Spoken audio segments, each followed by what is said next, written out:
Got it. Says it's preparing to live stream. Looks like we're good. I think so. We're supposed to hear some voice come on, right? Tell us now recording. Yeah, as soon as I start the recording. Okay.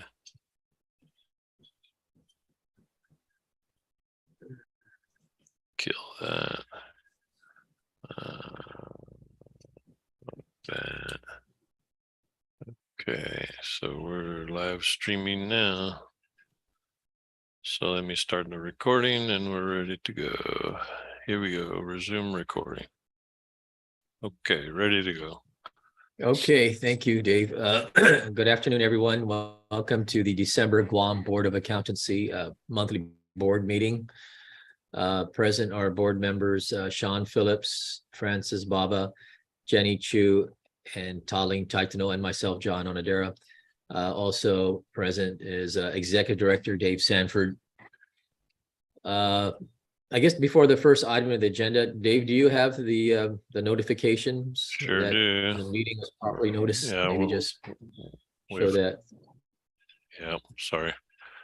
We've taken to putting it into the package every time, so we have the notices, so everything's properly noticed. Okay, 2 weeks. Okay, so the first item will go to the minutes of last month's meeting. Okay. Yeah.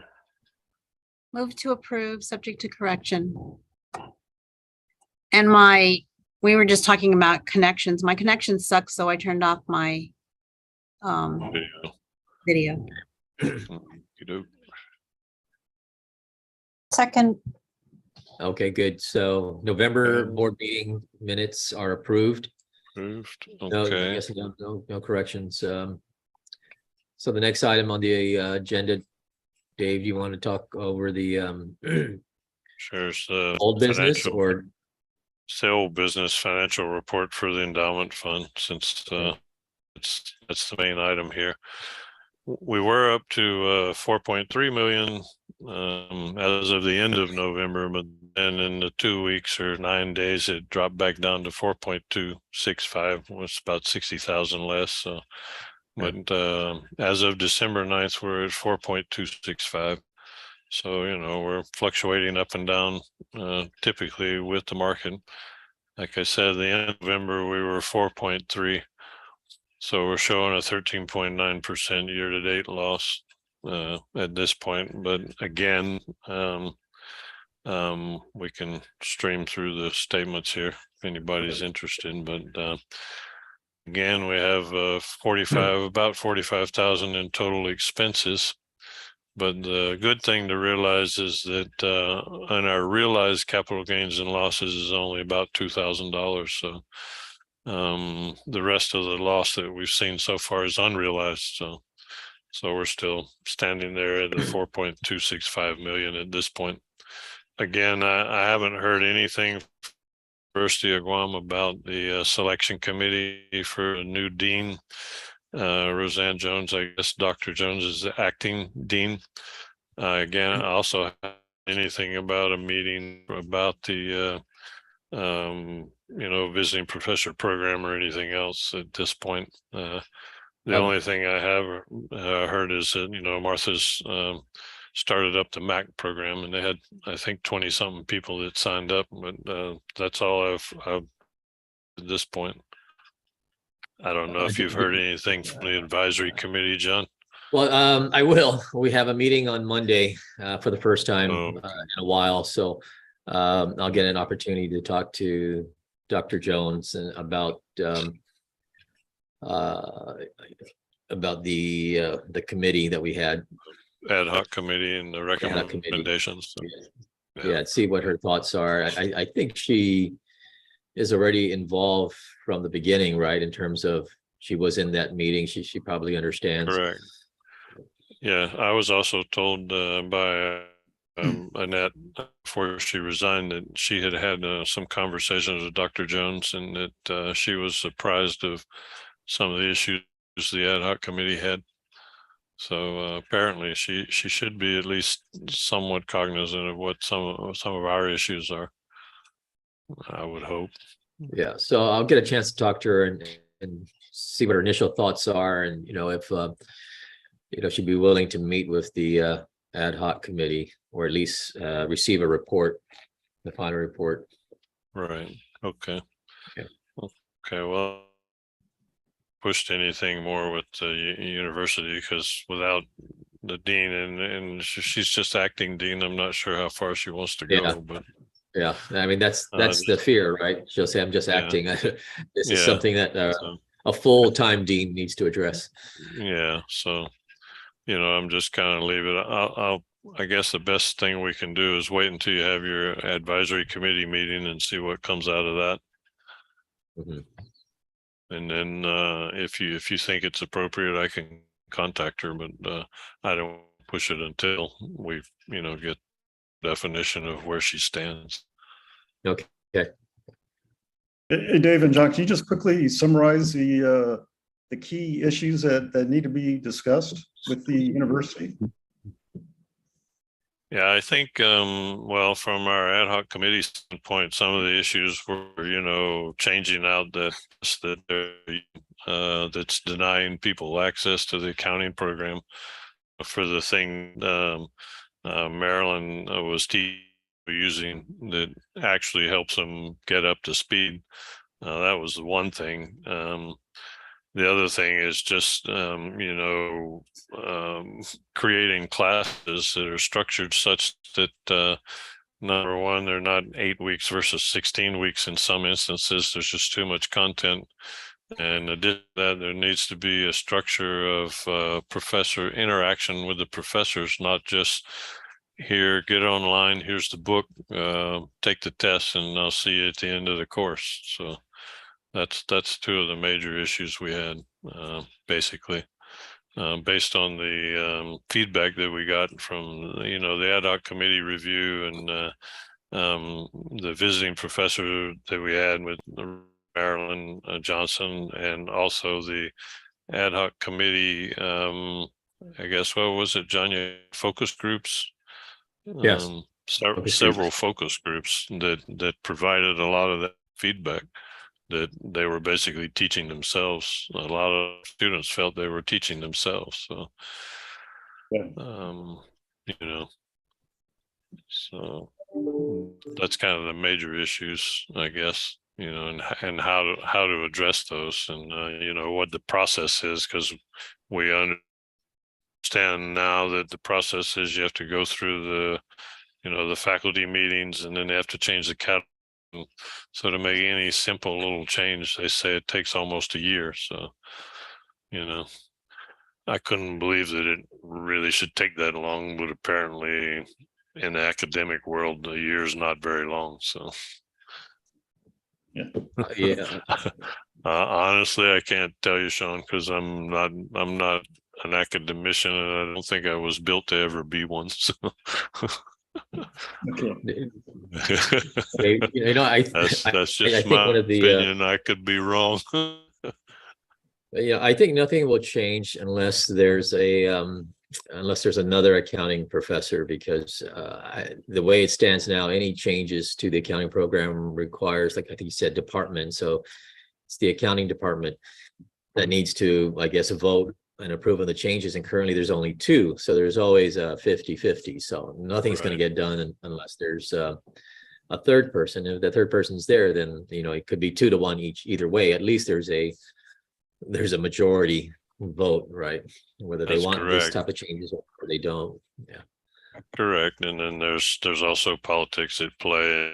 Then there's the issue of, not having a real dean, or a permanent dean, number one. Number two, then there's also the politics of the election of a new president, because President Christ has basically said that he's not going to renew his contract. So at the end of August of this coming year, So we'll also have a new dean and a new president of the university. So, and anybody's guess is who that might be. There's supposedly a selection committee, but I don't think they've met yet. So not even started, and I don't know about selection committee for the dean. I heard there was one, but I don't know that it's done anything either at this point. So it's kind of difficult to tell when anything might actually happen. So. Okay, thanks. So, yeah, Good luck. at this point, go ahead, Sean. Yeah, I was just going to say good luck at the meeting. Yeah. Yeah. I mean, from my perspective at this point, we'll just manage the fund as best we can and contribute to it as best we can, and in hopes of moving forward and sometime in the not too far future, but who knows? I don't think it'll happen until sometime next year, probably late next year. We might get some definition.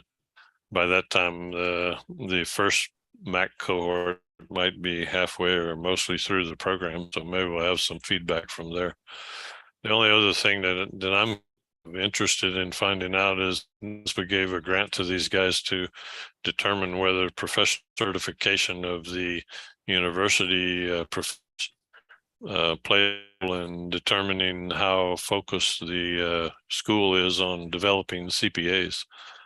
And kind of interesting in seeing what that outcome is. Might be something that will bolster our mission with in the future.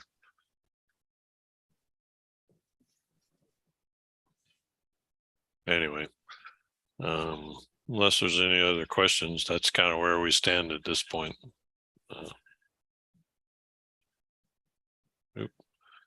Okay. Okay. So if we move along to new business, it's the application approvals, the license applications.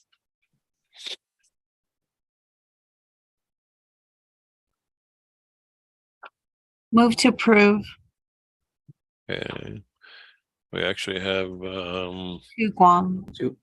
two people this time from Guam. One is I guess she's still working with EY, John. Yes. Yes. Jerisha. Jerisha, yes. Okay. Yeah. And The then other is Aiko. Aiko, yes. Yeah. I was Yeah. curious. I noticed that there were some candidates that did 100% of their experience in a test, but were not applying for an initial attest. License. Is that typical? Yeah. It I don't know. I can't say it's typical, but it happens more often than I would have thought. And in some of them, we've asked them, you have a test experience. Do you want an attest license? And their answer is no. So, so we basically just go with whatever they request. I mean, they could always come back later and convert to an attest license, but I guess, I mean, I don't know. My guess is that maybe they just don't plan on going into an attest function, in the future. So, they're content to stay with the non-attest. I mean, there's no difference in the cost or anything else, only in the experience, and they have the experience. So I've been kind of surprised by that too, but it happens. So, yeah.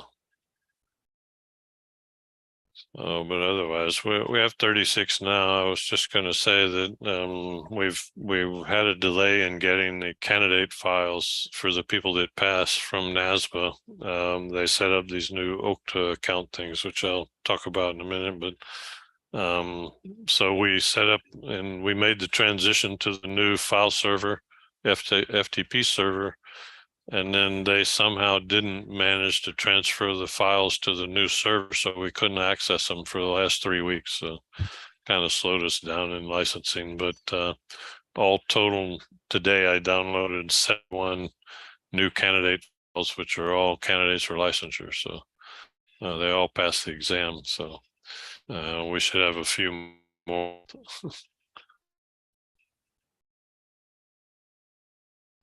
I'll second Okay. Tolling's motion if you need a second. Yes. Okay. Okay. Yeah, we did. Okay. Next thing we have is one credit extension, and this guy, I'm glad I'm not him. His father had cancer and then caught COVID and passed away, and then he caught COVID, and it was between the father passing away and his catching COVID and losing his job and looking for a new job.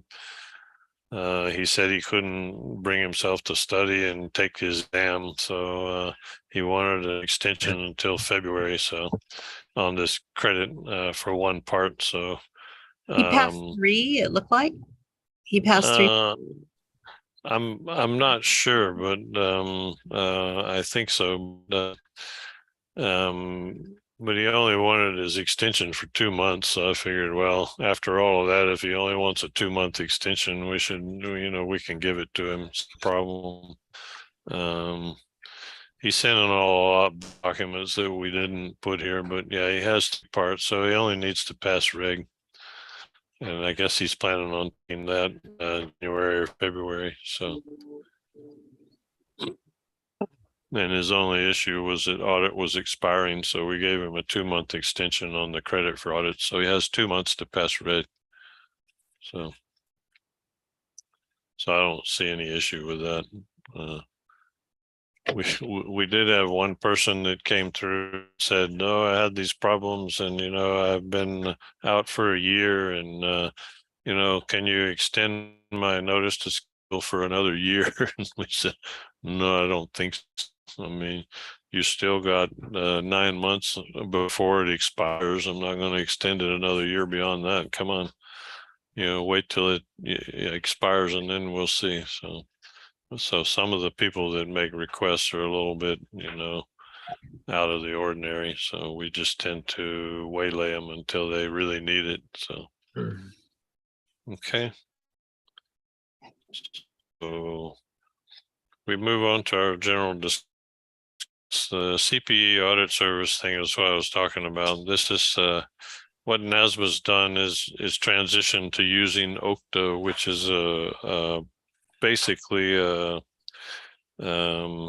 forget what the acronym is, but they provide the access, and manage the sign-on process for companies so that manage your single sign-on, and then once you allow somebody in, then you can add their applications to the dashboard. So if you have a company, you add all your use, you have different kinds of use. So OCTA is that overall access provider.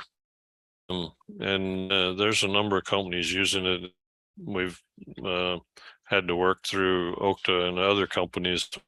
NASBA decided to start using it. And about a month or so ago, they created accounts for executive directors and some of the people on the boards. And now they've done it for all of the CPE audit service, which means everybody, all of our licensees have to have an OCTA account to access the CPE service. So you likely have seen an email from NASBA about creating the OCTA account for your access to the CPE audit service. I would hope most of us already. If not, you probably missed it and might need to ask again. So this was the same kind of thing that we were having a problem with accessing the SFTP site. They switched everybody for everything to an OCTA account. And while we didn't have any trouble creating the accounts and getting access, they didn't actually follow through on their entire back end process. But one of the things that we've actually benefited from in this regard is that they've actually enhanced the CPE service to the point where we, as the board staff, can actually reset a person's account and send them the new email to sign on and things like that, which we couldn't do in the past. We had to refer them to NASBA to make the request and then wait for the email. And of course, it's only good for 4 hours, and they would email it in the middle of our night. So by the time you wake up and get the email, it's already expired. So we had to address that problem. So now we have the ability to actually go in and send you a new email to create your account, etc. Reset your account, so, and passwords and things. So, but if you haven't seen one already, you might want to go back and check your email, or and if you haven't received one, let me know, and I'll see if they should have sent everybody that was in the system, or all of our licensees, an email to create an OCTA account to access your CPE audit service account to upload your CPE. So once you set that up, is the way that you enter the portal still the same way? Because I signed up and then I couldn't figure out how to get, if there was a new sign in, but I did go back and was able to update my CPE. Right. Right. Supposedly, once you have an OCTA account, you sign in with that OCTA account, and That's a then one single sign in. right, and from there you can sign into everything. You should be able to access everything you need to access. You should come up with a what do they call it, a tile or a button or something on your screen that allows you to just access the CPE audit service. If not, I'm sure the other service is still available at this point, but you should be able to sign in with the OCTA account and then go directly to the CPE audit service from the OCTA quote unquote dashboard. Yeah, I couldn't figure out how to get to that dashboard. It should come up when you sign on. Right. They may not have. It may just be kind of a more or less blank screen at this point if they haven't added your authorized to the screen. But what should come up when you sign on is an actual dashboard screen. Right. I wasn't sure what the link is to get to that dashboard screen. Yeah. And I tried to go to the NASBA site to see if I could see it, but All right. Yeah. I'm technologically disadvantaged. Challenged. Don't worry. I've had some issues with the thing already, so I've asked them about a couple of things. One of the first problems I had with it was I signed on with my account and it said you're not authorized. So I asked them, why am I not authorized if I sign on the account and I create the account and I'm looking at the OCTA account, but I can't access anything. Turns out, oh, well, we have a geographic,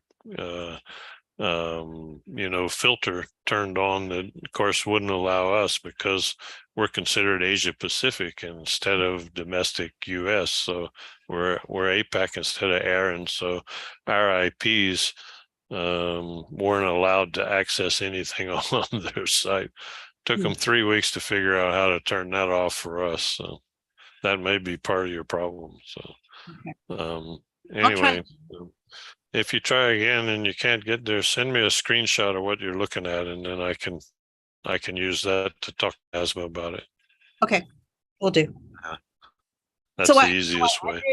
I did try to go back to the email to see if I could get back into the dashboard that way, but it said it expired. So. Okay. Colleen, when did you get your email? I got mine December 3rd, but I haven't accessed it yet. Yeah.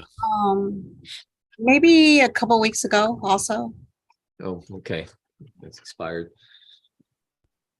But then I was, like I said, I went to the NASBA website and I was looking for the link that says, here's the new, sign in, and I didn't see anything. And then, but I had an old link to I had bookmarked the CPE audit. So I was able to get in that way. Okay. But I just used the old,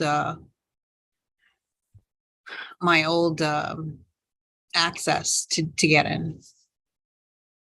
Right. Yeah. That probably works for now, but I'm not sure how long it's going to work. Anyway, if you can't find the email, you need the link or something like that, let me know. And we can always, if we can't send you a link to create it or reset it, then we can get Nasma to do it, no problem. So okay. the CPA exam conduct and non-disclosure agreement.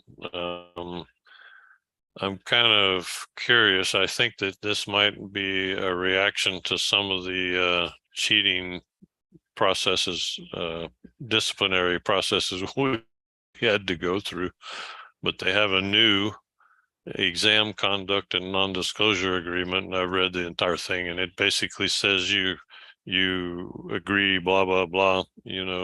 You're not going to disclose anything. You don't talk to anybody. You don't go in the chat room. You don't send information. It covers all the bases for all the things that were done in the cheating stuff that we process.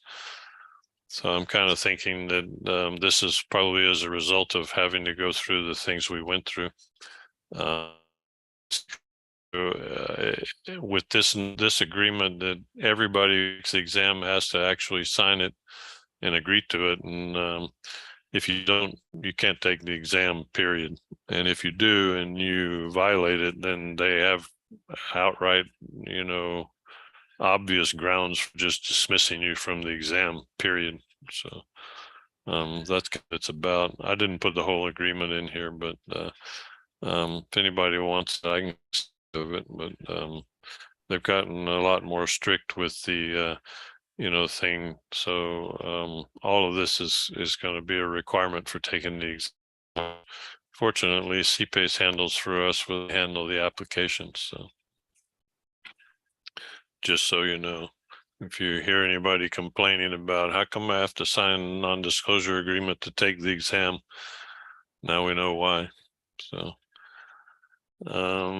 next thing up, we have the Guam performance report for the exam for Q3 of 2022.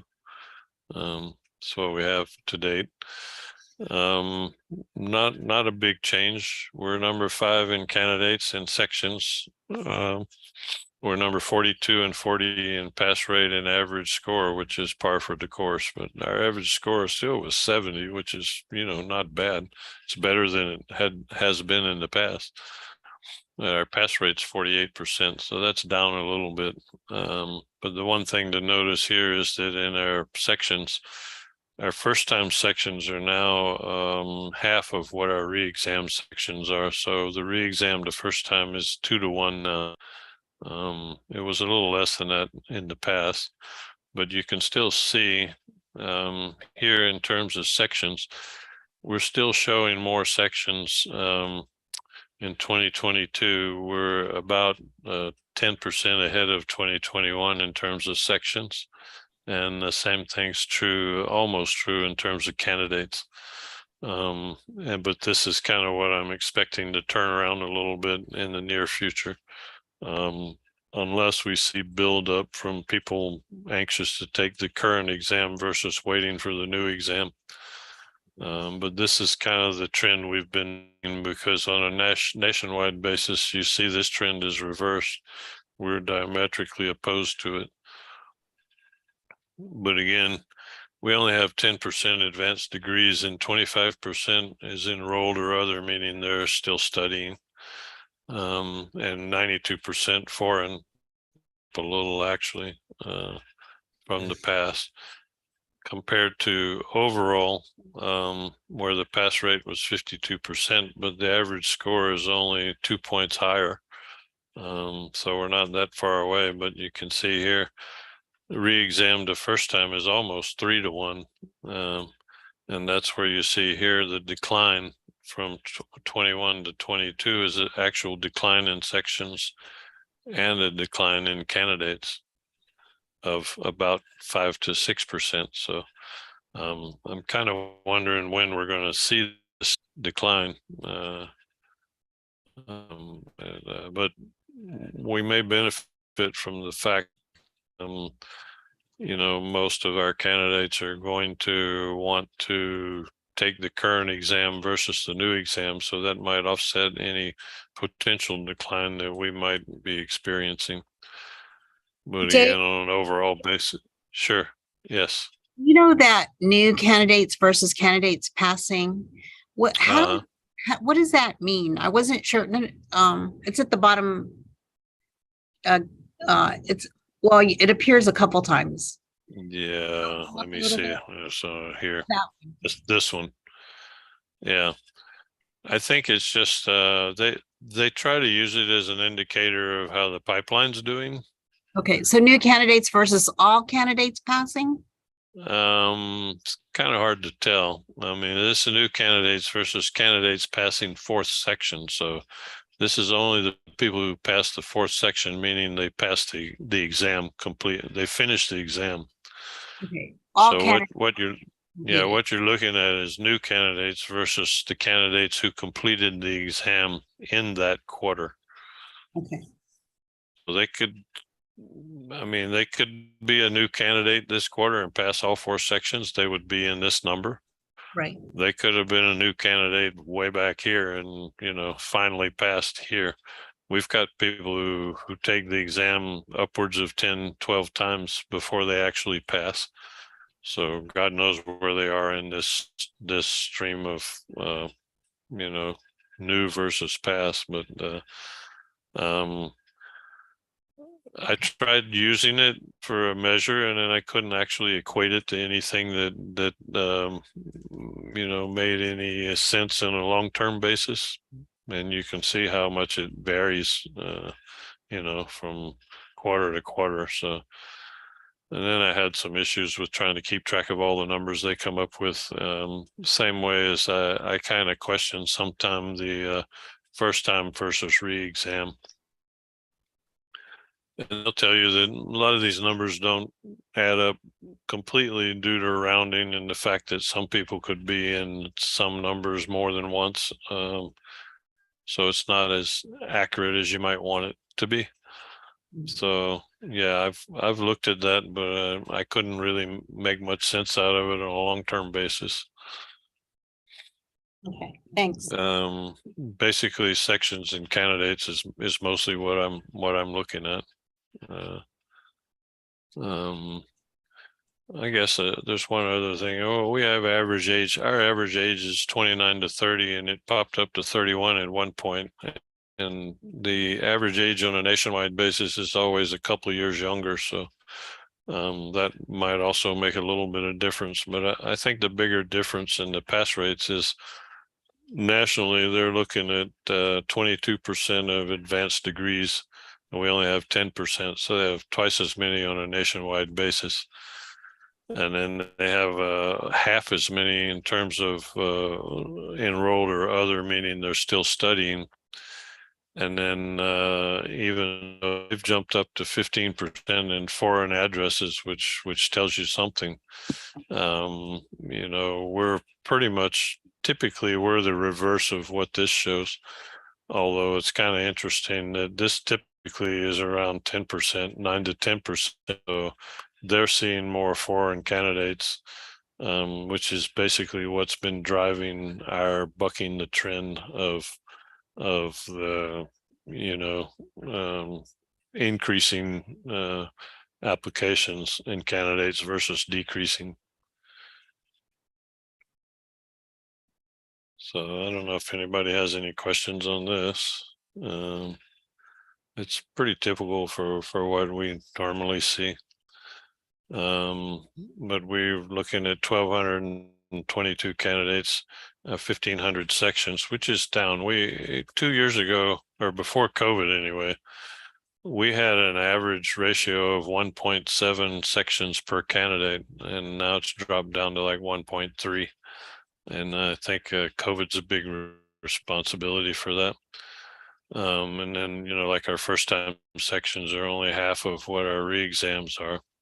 So this is where we stood. The only jurisdictions that have more candidates than us, typically California, Illinois, New York, and I think, who's the other one? Texas. Yeah. So only the big states. So we have more candidates than a number of the other places like Pennsylvania and, Montana, some of the other places that have a lot of higher levels of foreign candidates. We still have more candidates. So I think part of that is a result of NASBA pushing them to us. we're always pretty much neck and neck with Washington, but they have higher pass rates. Does anybody have any more questions about the exam performance?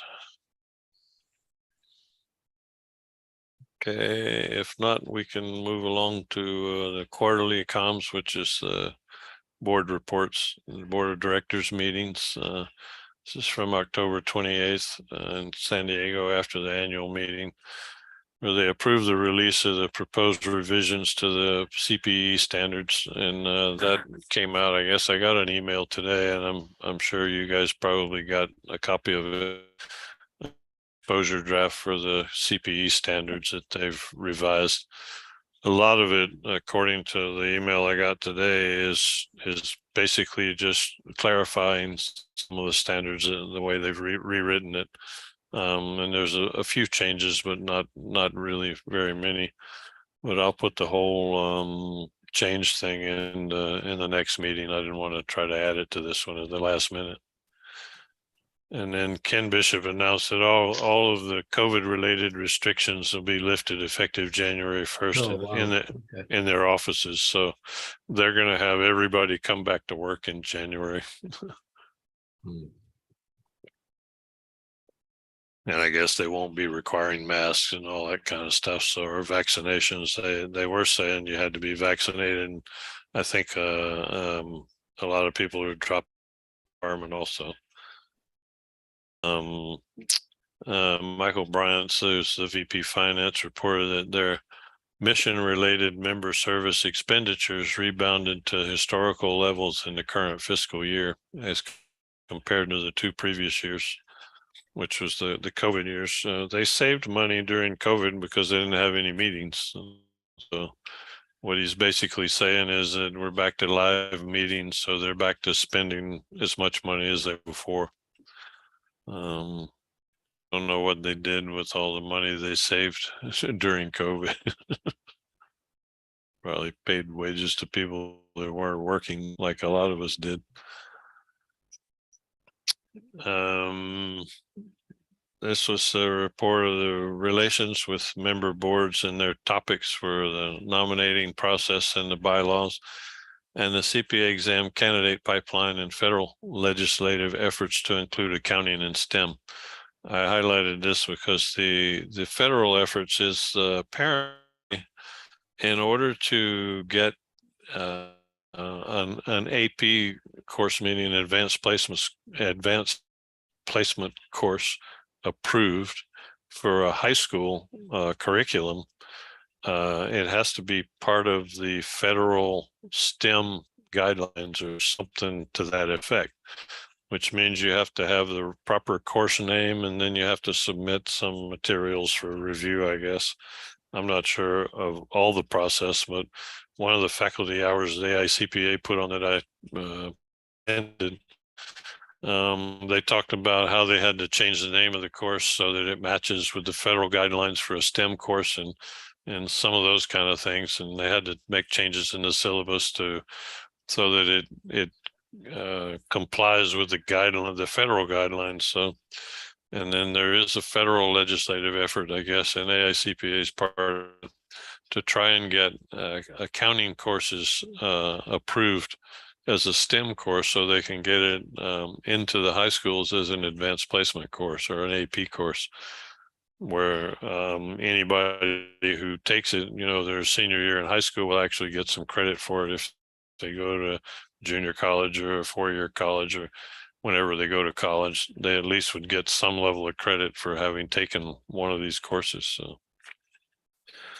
I know that's being worked on, but I don't think anybody here is working on it. I'm not sure that we have the resources to do that at the university. Stephanie Saunders is going to be she's the vice chairwoman, which means she'll be the president next year. So I think she probably should make a pretty good chairman. She likes to get things done. Colleen actually provided an update on CPA evolution and about the exam exposure draft, which was released in June. They had a webcast for state boards and a meeting with course providers and other outreach activities. So they're really going at it in terms of getting the word out. And then the possible change in the basis of how conditional credit is calculated. This is talking about changing the dates for how long the credit is actually valid. The 18-month period, that's changing the dates from the sit date to the score release date. That's the one we talked about before. That's what this is talking about. And then I thought it was interesting here. They had a recent change to expand international examination testing locations. So they're still working on getting more international locations, which at this point can't impact us very much now that we're down to like maybe 10 candidates per quarter in the Guam test center. If China ever actually opens up again, and we may get back some of the Chinese candidates, we may get 100 or so a quarter, but or a month maybe, but it still remains to be seen. The two main IT projects, the Gateway 3 and the technical debt, remain on schedule and on budget, so they say. She also informed the board a newly implemented software tool is supposed to assist in monitoring and managing employees in a remote workplace. This one I was kind of curious about what that is. I haven't found out what it is yet. But the IT projects being on time and on budget, that begs the issue, because I I just spent 3 weeks waiting for them to transfer files from one server to another. And my email to Pat and Ken that motivated them to get it done was like, basically what I said was, if this is an example of how on schedule and on budget you are, we're all in deep kimchi. So, they decided to figure out why it was taking so long, and somehow it seemed to happen in 2 days after waiting for 3.5 weeks and going back and forth with the IT people. So who knows? Anyway, moving along, there's 33 jurisdictions have adopted firm mobility provisions of the UAA, and 30 now have CPE reciprocity. We've had CPE reciprocity for some time, but we still don't have firm mobility, and I don't think we have any plans at this point to enact firm mobility unless the board has a desire to do so. I don't recommend it at this point. I think it would be detrimental to our local economy in that sense. The consolidated year-to-date results through May of the total revenue of NASBA was under budget by 1.5 million due to continued downward trend in exam revenue. So they're down 1.5 million in exam revenue. Their expenses are 3.4 million under due to unfilled positions and fewer face-to-face meetings and conferences.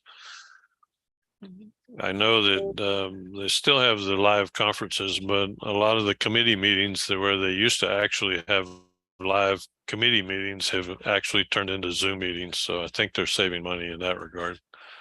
And then they had a net investment loss of 2.3 million. So I guess our fund's not doing too bad. But they did get 2 million in the payroll protection program. So, excuse me.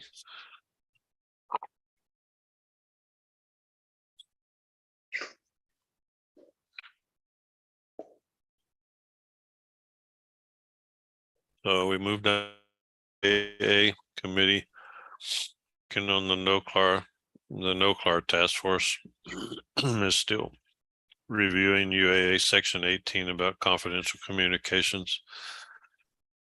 The other topics they're looking at is the experience to sign an audit, excuse me, certain exam reports, and something about remote work possible impact on the principal place of business. Hold on.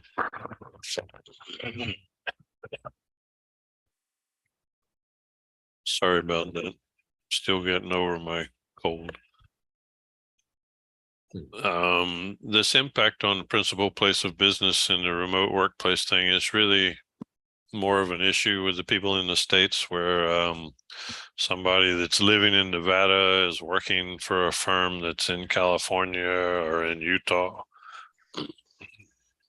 And they're licensed in Nevada, but they're working in Utah. Utah might say, "Oh, you have to have a license," and that kind of thing. So that's one of the issues they're having.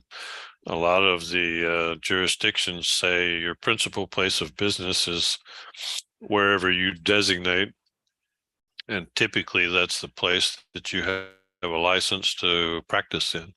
And with mobility, of course, from an individual basis, that really doesn't matter much, but on a firm basis, it could make a difference. The other thing that I've seen with this is that there's issues people are having with if they're working in one state, even though they're living in another state, some of the states have tax requirements, and some of not only the states, the counties, the cities have tax requirements, and there's a lot of confusion about, well, the guy's licensed in this state when he lives in this state and he works in that state, who are we going to withhold taxes for, and all kinds of stuff like that. So that's even getting more complicated just from the employer side. But from the UAA side, the issue is basically licensure, and which state requires it and which one doesn't, and which one does he need to be licensed in, the one he's working in or the one he's living in, or both. And every state, of course, has its own view on those matters. So there's some issues that need to be worked out there. And again, this is the base conditional credit is on the date the scores are released. That's what the other conditional credit calculation was referring to. And here there's this is part of the executive director committee, and they were talking about the ALD submissions, and they're talking about using the ALD, which supposedly records at this point every licensee in the United States, well, in all the 55 jurisdictions, because I think Hawaii is finally joining, but I'm not sure they've uploaded yet, is using the ALD to record the CPA's principal place of business. We've never actually uploaded that, although we could probably ask for it and upload it if we wanted to. We never have, and I'm sure a lot of jurisdictions have not, even though some do. Because most of our licensees are foreign, and most of them aren't actually practicing in a particular, place of business as far as a firm goes. Most of them are employees of other firms. We've never asked for it, unless they ask for a firm license or permit. But it's a potential way to solve the principal place of business issue. And then it's that the Committee on Relations with Member Boards also decided that they want to have another session on the history of the 150-hour education requirement added to the new board member orientation session. So they're trying to explain why they still stand behind the 150-hour requirement to the people, the new members of boards who come along and say, why do we have 150 hours when we can sit for 120?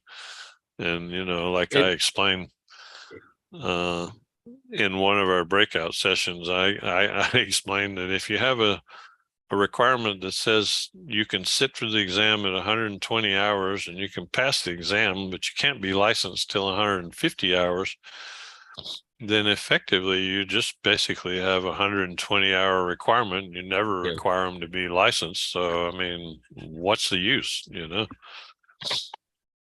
David, sounds like they're having second thoughts, a little, right?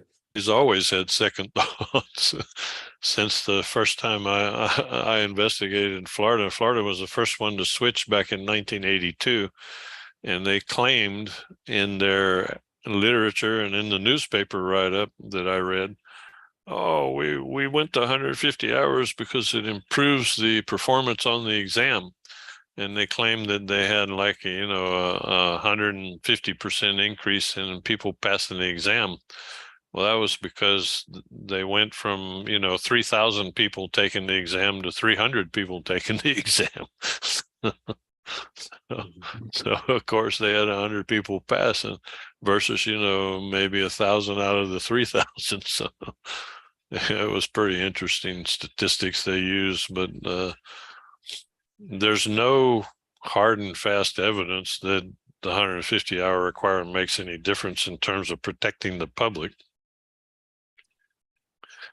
It was, originally based on wanting the CPA to be more well-rounded and get rid of the green eye shade, perception. And, today maybe it makes a little more sense with all the stuff you have to learn now and, with going with the different, the 3 different disciplines, but I don't think the 150-hour requirement really makes any difference in terms of, whether a CPA is actually qualified to be licensed, with a year's experience. I mean, I think that most of the people that have 2 years experience and a bachelor's degree do just as well or better than some of the people with master's degrees. So empirically, the evidence that it makes any difference, but they still stick to it. And I guess they're trying to bolster the reasoning behind the requirements. But it typically comes up again in 3 years ago, 4 years ago, NASBA actually released a white paper on why the 150 or the 150 compared to the 120. And it was up on the website for about 2 or 3 weeks and then it disappeared. So, it's anybody's guess. But at this point, everybody has to be 150 to be substantially equivalent. So I don't think there's any potential for going backward. Although most everybody does have a provision that allows their candidates to sit for the exam at 120. And then they have no requirement for ever getting licensed. So with the fact that you can become a member of the AICPA without ever becoming a licensed CPA, so not sure how that plays into the whole equation either. Anyway, the policy discussions on remote work versus mobility, and Ken Bishop was noting the concept of CPAs working in a remote environment was never considered when the original mobility language was drafted. He noted there's a need for the approach taken to address remote workplace issues and focused on uniform. It may be premature to make changes. And that's one of the things they're discussing about the principal business and, trying to come up with something that makes sense on an overall basis. And I'm not sure how easy that's going to be to do. And then the experience requirements again came up with the concerns among boards that newly licensed individuals can provide services to the public without the necessary experience, meaning the audit, experience. So they discussed professional standards and the need for firm to have a system of quality control and a requirement in jurisdictions that firms undergo peer review and they need to collect data to identify the extent of the problem. So there's more and more discussion. There's more discussion about requiring a test experience if you're going to be licensed to test work. We're one of 5 or 6 jurisdictions at this point, and there may be a few more considering it now that actually require the attest experience in order to be licensed to do a test work. So there's more and more jurisdictions are beginning to ask about it and discuss it. So I think it's that they're saying that it's going to be something on the plate in the near future about whether we actually enhance the experience requirements. Actually, the United States is the only country in the world that requires less than 3 or 4 years experience. Most of the other countries require anywhere from 3 to 4 years experience, up to like I don't know if it's Germany or China, requires 8 years of experience before you can become licensed. So, Eight. yeah, 8 years. So it's almost like an apprentice program. So anyway, there's also the use of internships, increased interest among stakeholders in creating a model internship program that students can use to reach 150 hours. To get the extra 30 hours, a program would need to be rigorous, have measurable outcomes, and be included on the transcript. And I've discussed internships with some of the other jurisdictions, and right now we all look at the internships. The UAA says that will accept up to 6 hours of credit as an internship.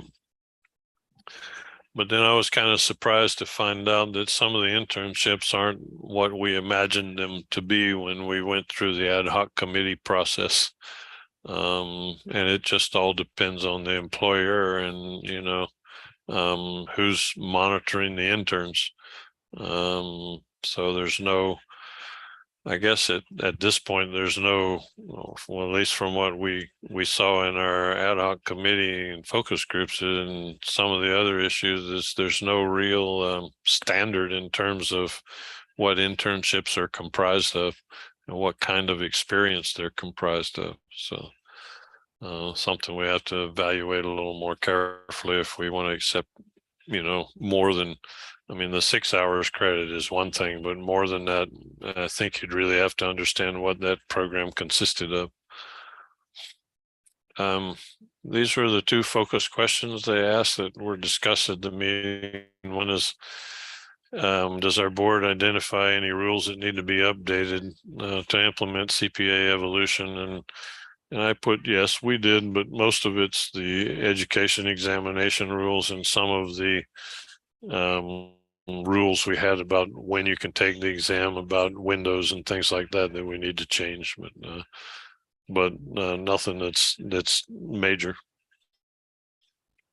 And the other one is, are we working with other organizations to highlight the changes? And the answer to that's yes. We talked to the Guam Society of CPAs. We did the presentation, and I've also done the thing to the Junior Accounting Society at the University of Guam. So in that sense, that's the only two questions they put in the thing. So I don't know if anybody has any questions about any of that, or did I put you to sleep so far? Otherwise, from a financial standpoint, we're $2,700 ahead in excess revenues for the first 2 months of the year. And when I extrapolate everything out, including the potential for the individual licensing fees, I'm reasonably sure we're going to come out somewhere probably around the 40 to 50,000 mark in excess revenues, unless we run into something that eats it up in expense. But I can't think of what it would be at this point, aside from another cheating scandal. But on the whole, we're fine in terms of expenses, but again, this is estimated revenue because I don't have the actual application fees yet. It's got that 1 month lag in it. And you can see we've had the $490 year to date revenue on the Guam Test Center. So we're having I think there were 6 candidates in 11 sections, something like that. So they're still testing people, but not. I don't think we'll get any volume out of the test center until China actually relaxes their quarantine efforts, etc. I mean, we have Japan and Korea and I think Taiwan, but we may get a few more in the near term. But I think China would be the volume if we're going to get any volume at all. It'd be from mainland China because they can't. Well, they can go to Japan and Korea, but I think they have a harder time getting visa access to Japan and Korea than they do to Guam. So that's pretty much it. Unless anybody has any questions. No questions for me. It's interesting. Yeah. Yeah, we're holding our own in terms of revenue. So at this point, we've built up enough base. I think we'll do okay. And again, the expense budget is from 2019. That's what the legislature keeps passing. They haven't passed our budgets since 2019. So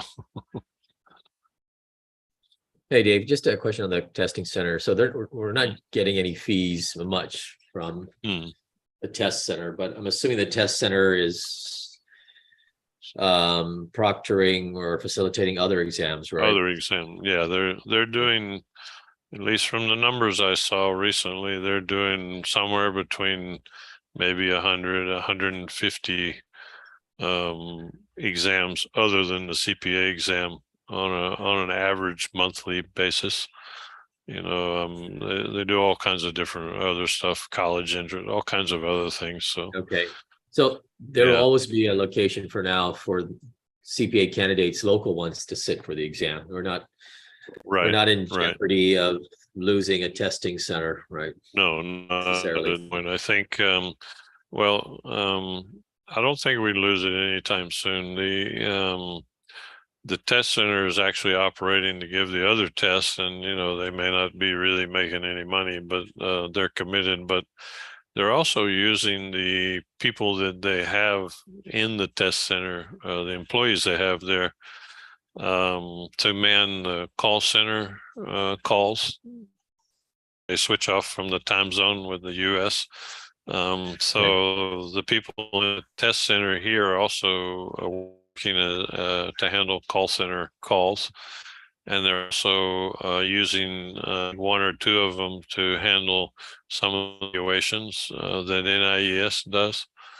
They're using them to actually do some of the educational evaluation also. So I think some of that might be a language. Some of the call center part is language, because they have some people that actually have language skills. So I don't think we'll lose the test center anytime soon. I mean, I'm not sure how much longer their lease is, but spend a good chunk of money building the place they're in right now. I don't think they want to write it off anytime soon. So. And if we can get the Chinese volume back, we were having, you know, 200 to 300 a month come through, sections a month come through on the Chinese. So if we can get that volume back, then it would probably make the test center at least viable from a break-even standpoint, which makes it a benefit to NASWA because of the call center hour coverage. So Okay.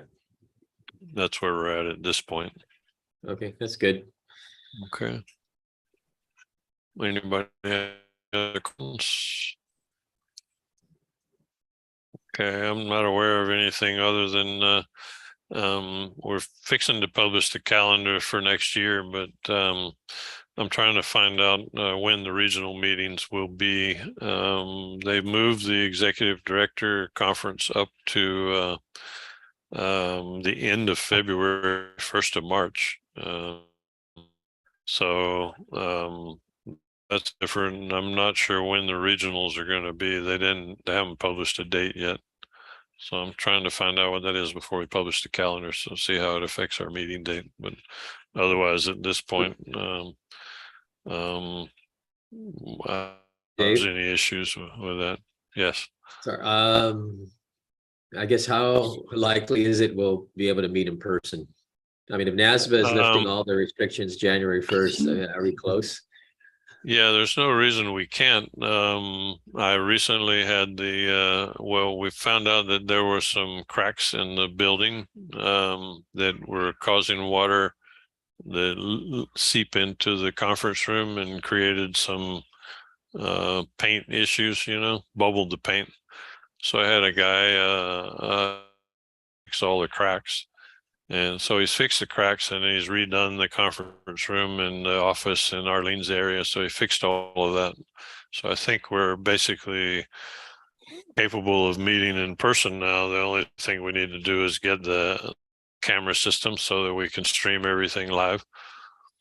And I'm looking into getting that between now and the meeting in January. So if I can get that set up, we can start meeting live in January if you want, in the conference room again. Okay, I mean, it'll be toward the third week of January, so that's. Right. Yeah, why don't we do that? Let's at least target that, and then if something comes Yeah, up, I think let's postpone that it. would, yeah, that would be January the 19th of 2023. Yeah. And I'm sorry, you said we have video conference ability to stream it live?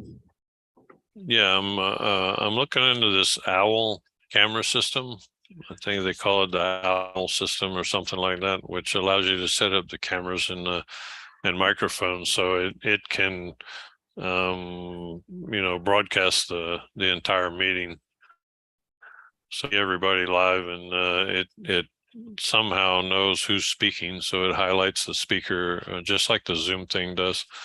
We can set that up and stream it over the internet, just like we do now, basically. So, but with the OWL system instead of the Zoom system, because we would all be live. So I'm hoping to get that set up by the time for the meeting in January, which would be January the 19th, next month.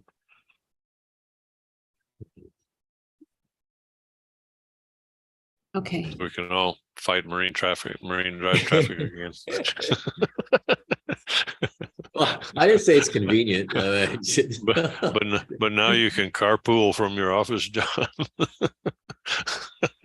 Oh gosh, the road is closed on the other end. I used to just drive all the way around and make it easy, but now I got to do it. Anyway, it'd be nice. The snacks will be a lot better. Okay. Okay. Any other matters for discussion? No. If not, I think that's it, Dave. So we can entertain a motion to Okay. adjourn the meeting. Okay. So moved. Okay. Can I hear a second? Okay. Second. All right. Thanks.